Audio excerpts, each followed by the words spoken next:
કેવી રીતે બનાવી? મારી સાથે બેઠા છે જયેશભાઈ પંચાલ.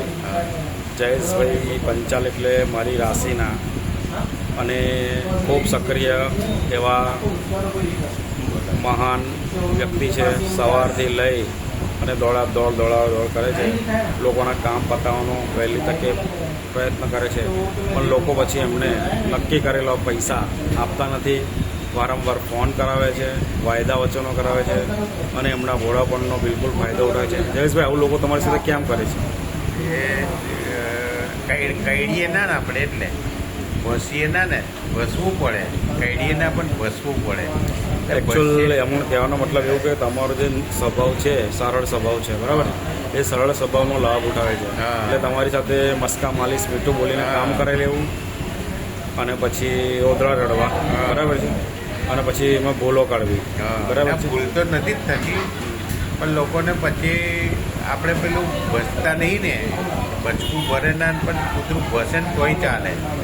આપણો સ્વભાવ પ્રમાણે આપણે એવું કરી નથી શકતા, એટલે આપણો લાભ ઉઠાવે એમ.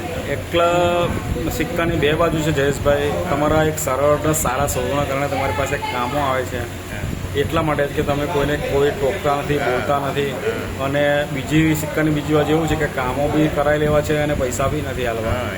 એટલે ખરેખર વાંધો નહીં, તમને પૈસા નહીં હાલે તો તમને કોઈ પૈસાની ખોટ નથી. તમે સાક્ષાત વિશ્વકર્માના બીજો અવતાર છો. વિશ્વકર્માએ તમને નીચે મોકલેલા છે. તમે પંચાલ લુહાર છો એટલે તમે વિશ્વકર્મા કહેવાઓ. સાચી વાત ને? એટલા માટે ચિંતા કરશો નહીં. તમારે જે ફેબ્રિકેશન લાઇનમાં હોવું જોતું, પણ તમે આ કાગળિયોની લાઇનમાં આવી ગયા એટલે તમારે પલ્લે પડતું નથી. એટલા માટે બરકત આવતી નથી અને લોકો તમને દૂર બનાવે છે. એટલે તમે ફેબ્રિકેશન લાઇનમાં કે કોઈ સ્ટ્રક્ચર સ્ટેબિલિટી લાઇનમાં હોત તો આગળ વધત. વાંધો નહીં જયેશભાઈ, તમારો સ્વભાવ હંમેશા યાદ રહેશે. જે રીતે યોગેશ કાકાને યાદ કરીએ છીએ એ રીતે બધાએ તમને સદા યાદ કરશે. તમે મહાન છો અને મહાન રહેશો એવી શુભેચ્છા છે.